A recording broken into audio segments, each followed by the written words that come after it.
So hello aspirants, आज हिंदी साहित्य के डिस्कशन के अंतर्गत हम नवीन नाटक स्कंदगुप्त को देखेंगे। जैसे हमने पिछले डिस्कशन के अंतर्गत भारत दूरदशा जो नाटक था उस पर डिस्कशन किया था, उसके विभिन्न अंकों को समझा था और जो भी क्वेश्चंस यूपीएससी के अंतर्गत आए थे उससे संबंधित उसे समझने का प्रयास किया था।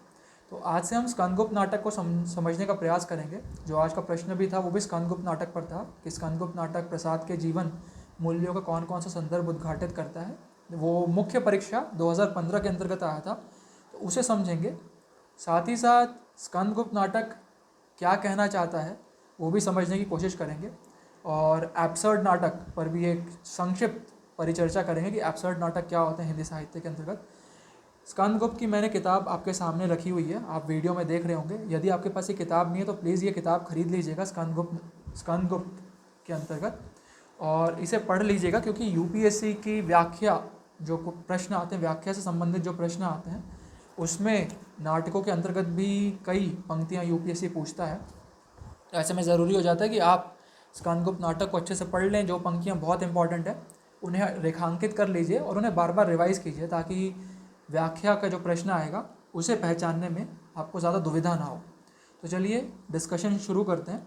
एब्सर्ड नाटक से शुरू करते हैं, उसके पश्चात हम स्कंदगुप्त नाटक को देखेंगे और फिर तत्पश्चात कि उस प्रश्न को कैसे हल करना है जो आज पोस्ट किया गया था। तो देखिए, एब्सर्ड नाटक पर अक्सर यूपीएससी 10 नंबर के लिए प्रश्न पूछता है, 10 अंकों के लिए प्रश्न पूछता है। तो ऐसे में ज़रूरी हो जाता है आपके पास कम से कम 8 या 9 पॉइंट्स हों, ताकि आप आराम से लिख सकें उस आंसर को जब ये आएगा एब्सर्ड नाटक। तो देखिए, एब्सर्ड नाटक से तात्पर्य है विसंगति या असंगत नाटक, यानी कि इन नाटकों के अंतर्गत विसंगति बोध को दर्शाया जाता है। ये पहला इसका पॉइंट या प्रथम बिंदु आप कह सकते हैं वो होगा। दूसरा है इसकी शुरुआत किस तरीके से हुई। देखिए, इसकी शुरुआत आप ये मान लीजिए कि द्वितीय विश्व युद्ध के साथ ही इसकी शुरुआत पश्चिम साहित्य के अंतर्गत देखी गई। वहाँ पर जो अल्वेयर कामू थे उन्हें एब्सर्ड नाटक के जनक के रूप में जाना जाता है। उन्होंने द मिथ ऑफ सिसिफस ये नाटक लिखा था, द मिथ ऑफ सिसिफस। जब आप नोट्स को पढ़ेंगे, जैसे मैंने पहले बताया था, दृष्टि के नोट्स ले लीजिए। यदि आपके पास नहीं है तो प्लीज़ उसे बुला लीजिए। उन नोट्स के अंतर्गत आपको एब्सर्ड नाटक के बारे में एक संक्षिप्त परिचय मिल जाएगा। तो उसमें उस नाटक का नाम दिया है, अल्वेयर कामू ने इनकी शुरुआत की थी और उन्होंने जिस रचना से शुरुआत की थी उसका नाम है द मिथ ऑफ सिसिफस।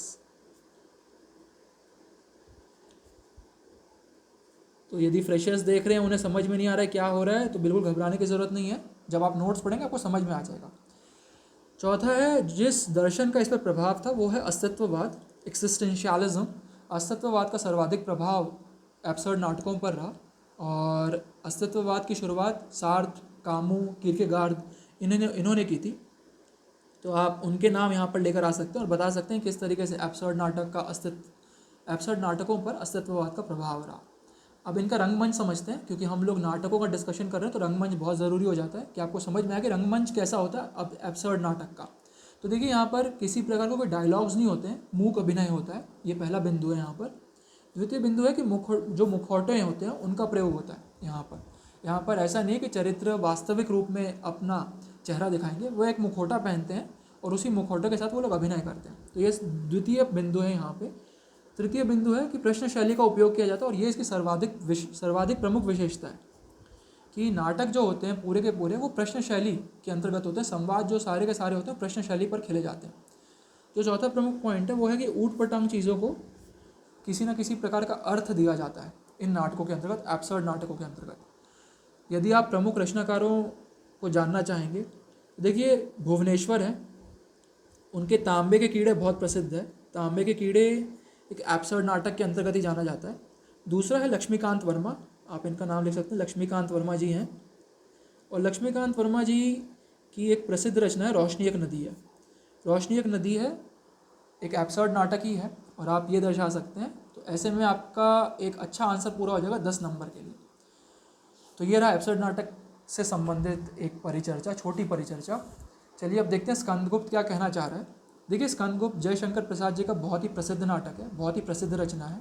इसके अंतर्गत 5 अंक और 33 दृश्य हैं, तो काफ़ी बड़ा नाटक हो जाता है ये। जैसे यदि आपको याद होगा, भारत दूरदशा में महज 6 अंक और 6 दृश्य थे। ये भारत दूरदशा के अंतर्गत था, 6 अंक 6 दृश्य। यहाँ पर 5 अंक है लेकिन 33 दृश्य हैं। भारत दूरदशा एक छोटा नाटक है, स्कंदगुप्त काफ़ी बड़ा नाटक है, काफ़ी बड़ी रचना हो जाती है स्कंदगुप्त खेलने के उद्देश्य से।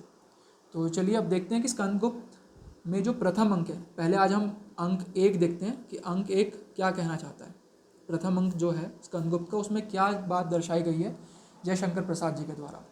देखिए स्कंदगुप्त के अंतर्गत जो प्रथम अंक है उसमें कुछ प्रमुख चरित्र दिखाई देते हैं, जैसे कि पहला है स्कंदगुप्त खुद स्वयं, देन पर्णदत्त, इसी तरीके से भटार्क, अनंत देवी, देवसेना और विजया। इसी के साथ साथ कुछ अन्य गौण चरित्र भी हैं, जैसे कि मुद्गल हो गया या धातुसेन हो गया। इसी तरीके से बंधु वर्मा, भीम वर्मा और कुमार गुप्त, ये कुछ अन्य चरित्र आएंगे प्रथम अंक में, लेकिन ये कुछ प्रमुख चरित्र हैं। तो देखिए जो स्कंदगुप्त और पर्णदत्त है, पर्णदत्त कौन है? पर्णदत्त है सेनापति, कुमार गुप्त राजा है, महाराजा हैं गुप्त साम्राज्य के इस समय, और स्कंदगुप्त युवराज है। तो पर्णदत्त और स्कंदगुप्त के अंतर्गत एक वार्तालाप चल रही है, शुरुआत यहीं से होती है नाटक की, इस अंक की। और स्कंदगुप्त सर्वप्रथम अपने ही विचारों में खोए हुए रहते हैं। उनकी ये राय होती है कि ये सारा का सारा जो पावर है, जो भी उन्हें पावर मिला हुआ है, राजगद्दी है, वो सारहीन है। उनका ये पहला ही स्टेटमेंट आता है पंक्ति के अंतर्गत कि अधिकार सुख, क्योंकि पावर को यदि आप हिंदी में देंगे तो अधिकार सुख होता है, तो उनका कहना है कि अधिकार सुख कितना मादक लेकिन कितना सारहीन है, यानी कि बहुत ज़्यादा आकर्षित करता है अधिकार। जैसे कि आप IAS ऑफिसर बनना चाहते हो तो क्यों बनना चाह रहे हैं? क्योंकि जिस प्रकार के अधिकार आपको मिलेंगे वो आपको आकर्षित करते हैं। लेकिन स्कंदगुप्त पहली पंक्ति में ये बोलता है कि अधिकार सुख कितना मादक है, यानी कितना आकर्षित करता है लेकिन कितना सारहीन है, यानी कि कोई भी उसमें उसे कोई कंक्लूजन नहीं है, कोई भी सार नहीं निकलता। स्कंदगुप्त का ये कहना है।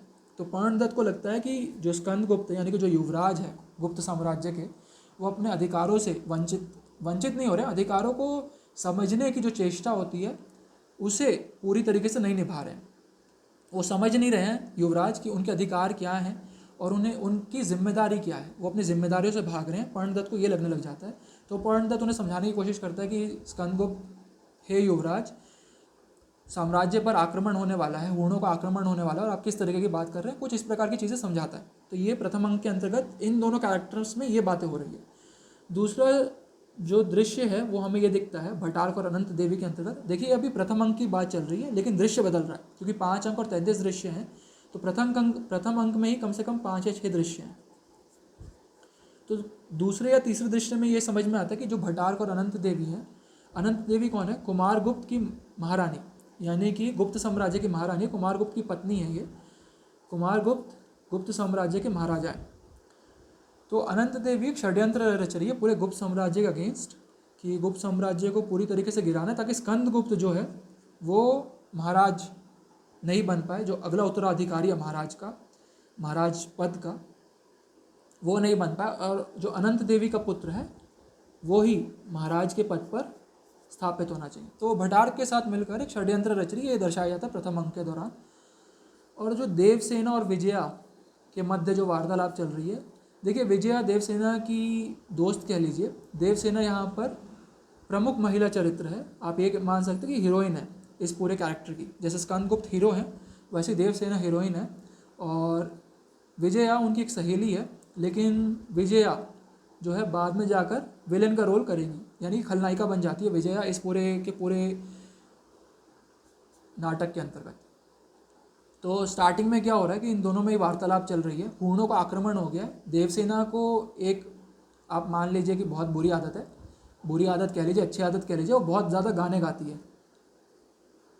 हर स्थिति में वो गाने गाती है, चाहे आक्रमण हो रहा हो, चाहे खुशी की स्थिति हो, चाहे दुख की स्थिति हो, चाहे उसका प्यार चला गया हो या प्यार आ गया हो उसके पास, उसे हमेशा गाना गाने की आदत है।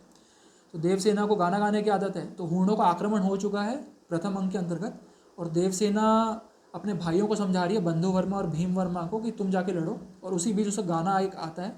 गाने से आपको डरने की ज़रूरत नहीं, क्योंकि गाने की पंक्तियाँ नहीं पूछता UPSC अपने एग्जामिनेशन में। आप चाहें तो पढ़ लीजिए, नहीं चाहें तो गाने को आप स्किप भी कर सकते हैं, कोई दिक्कत वाली बात नहीं है। वो प्रसाद जी ने गाने बहुत ज़्यादा डाले हैं इस पर्टिकुलर नाटक के अंतर्गत।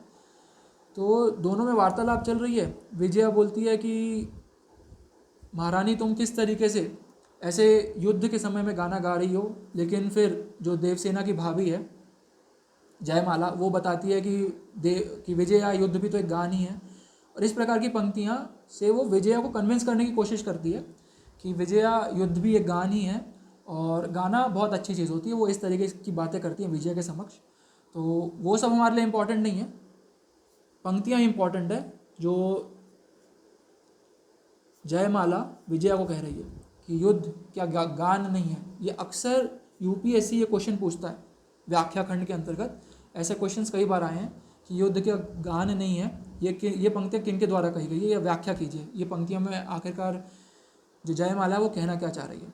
तो आप प्लीज़ अब ठीक से पढ़ लीजिएगा, जो जो पंक्तियाँ इंपॉर्टेंट है उसे अंडरलाइन कर लीजिएगा ताकि आप बेहतर रूप से रिवीजन कर सकें और जो व्याख्या के प्रश्न होंगे उसके उत्तर दे सकें।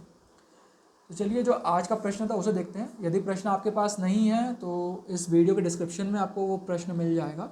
सिविल सर्विसेज एग्जामिनेशन 2015 के अंतर्गत वो प्रश्न पूछा गया था कि स्कंदगुप्त जो कि नाटक है प्रसाद का, उसमें कौन कौन से उनके जीवन मूल्य दर्शाए गए हैं। तो इसका इंट्रोडक्शन आपको कैसे करना है, आप सबसे पहले बताइए कि प्रसाद जी जो जयशंकर प्रसाद हैं उन्हें नाट्य सम्राट के रूप में देखा जाता है हिंदी साहित्य में। तो थोड़ी सी उनकी प्रशंसा कीजिए, नाट्य सम्राट के तौर पे उन्हें देखा जाता है। और उनके इस कहानी, माफ़ कीजिएगा कहानी नहीं, उनके इस नाटक के बारे में बताइए कि वो इस नाटक के माध्यम से क्या कहना चाह रहे हैं, क्या समझाना चाह रहे हैं। देखिए प्रसाद जी का उद्देश्य यही है कि इस नाटक या इस रचना के द्वारा राष्ट्रीय चेतना को उभारा जाए। जो नव जागरण की चेतना है उसे लेकर आने पर बल दे रहे हैं प्रसाद जी।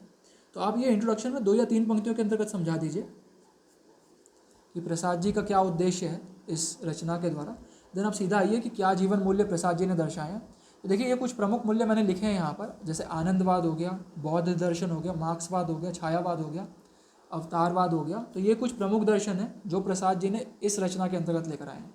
तो केवल आपको ये दर्शन लिख नहीं देने, आपको बताना कि किन पंक्तियों में ये दर्शन आया है सामने। जैसे कि आनंदवाद है वो देवसेना की आप इस पंक्ति के माध्यम से दर्शा सकते हैं कि देवसेना स्कंदगुप्त को अंतिम जो अंक है उसमें ये बोलती है कि सभी सुखों का अंत है और जिन सुखों का अंत नहीं है उनकी कभी कामना नहीं की जानी चाहिए। तो यानी कि प्रसाद जी बोल रहे हैं कि आप सुख या दुख से ऊपर उठकर आनंद की स्थिति को प्राप्त करने पर बल दो। तो इस तरीके से आपको पंक्तियों के माध्यम से समझाना है कि प्रसाद जी ने कैसे आनंदवाद दर्शन को लेकर आया, कैसे बौद्ध दर्शन को समझाया है, मार्क्सवाद का चिंतन कैसे दिखता है प्रसाद जी की पंक्तियों में। उदाहरण के तौर पर आप यहाँ पर धातुसेन का उदाहरण दे सकते हैं या पर्णदत्त का उदाहरण दे सकते हैं। पर्णदत्त जैसे ये चीज़ बोलता है कि जो अन्न है उस पर जिनका अधिकार है वो है भूखों का, और धन का जो स्वत्व है, धन पर जिनका स्वत्व है वो है देशवासियों का। तो आप ऐसे उदाहरण के माध्यम से, इन पंक्तियों के माध्यम से दर्शा सकते हैं कैसे प्रसाद जी ने मार्क्सवाद के दर्शन को सामने लेकर आया। वैसे ही बौद्ध दर्शन को प्रसाद जी धातुसेन के माध्यम से सामने लेकर आते हैं, उनका उदाहरण दे सकते हैं। अवतारवाद को वह कमला के माध्यम से सामने लेकर आते हैं। तो आप यहाँ पर ये बता सकते हैं कमला की जो पंक्तियाँ उसे लिखना, केवल ये मत लिख दीजिएगा कि कमला के माध्यम से प्रसाद जी ने ये दर्शन को समझाने की कोशिश किया। छायावाद को वो आप देवसेना की पंक्तियों के माध्यम से समझा सकते हैं। देवसेना ने कुछ पंक्तियाँ कही हैं, उसमें छायावाद या नव्य वेदांतवाद का दर्शन सामने आता है, उसे दर्शा सकते हैं आप। तुलना ज़रूर करवानी है, तो तुलना कैसे करवाएंगे? तुलना आप इस तरीके से करवा सकते हैं कि प्रसाद जी की यदि आपने कविता पढ़ी है, एक और कविता है जयशंकर प्रसाद की, जयशंकर प्रसाद जी की आपके पाठ्यक्रम में, जिसका नाम है कमायनी। तो कमायनी में भी ये सारे दर्शन स्थापित होते हैं, सारे के सारे दर्शन दिखते हैं। तो कमायनी से आपको कंपेयर करवाना है। यहाँ पर कमायनी की कोई पंक्तियाँ लिख सकते हैं आप कि कैसे प्रसाद जी ने उसमें आनंदवाद को दर्शाया है, कैसे बौद्ध दर्शन को दर्शाया है। तो 1 या 2 तुलना करवाइए कमायनी के साथ, या आप चंद्रगुप्त जो उनका नाटक है जयशंकर प्रसाद जी का, उसमें भी वो इसी प्रकार के दर्शन को सामने लेकर आ रहे हैं, उसे दर्शा सकते हैं। और इसके पश्चात निष्कर्ष लिख दीजिए कि कैसे प्रसाद जी के जो ये मूल्य हैं, जो जीवन मूल्य हैं, वो ये दर्शाते हैं कि समाज जो है वो प्रगतिशील रास्ते पर आगे बढ़े या प्रगतिशील बने। और यही धारणा संविधान के अनुच्छेद 51 का में भी कही गई है। तो इस तरीके से आप संविधान के अनुच्छेद को भी जोड़ देंगे, प्रगतिशील धारणा को भी लेकर आ जाएंगे और एक प्रासंगिकता के साथ निष्कर्ष लिख सकते हैं। तो अब मैं आशा करता हूँ आपको चीज़ें समझ में आ गई होगी कि किस तरीके से ऐसे उत्तर को लिखना है, इस प्रकार के आंसर को अप्रोच करना है। आप चाहें तो ऊपर नीचे लिख सकते हैं, हो सकता है आप छायावाद को पहले लिख दें, बौद्ध दर्शन को बाद में लिख दें, या कुछ अन्य दर्शन को भी आप लेकर आ सकते हैं। जैसे राष्ट्रीय चेतना का भी एक अवधारणा प्रसाद जी के जीवन मूल्य के रूप में ही दिखती है, नज़र आती है। गांधीवाद का भी जीवन मूल्य प्रसाद जी के अंतर्गत दिखता है, तो वैसे दर्शन भी आप जोड़ सकते हैं, लेकिन ज़रूरी कि ऐसे डायमेंशंस आपके आंसर के अंतर्गत आने चाहिए, तभी आपका एक आंसर पूरा लगेगा, हॉलिस्टिक लगेगा। तो मैं आशा करता हूँ चीज़ें समझ में आ गई होगी। कोई भी डाउट्स होंगे तो प्लीज़ आप डिस्कॉर्ड प्लेटफॉर्म पर पूछ लीजिएगा। बहुत बहुत धन्यवाद।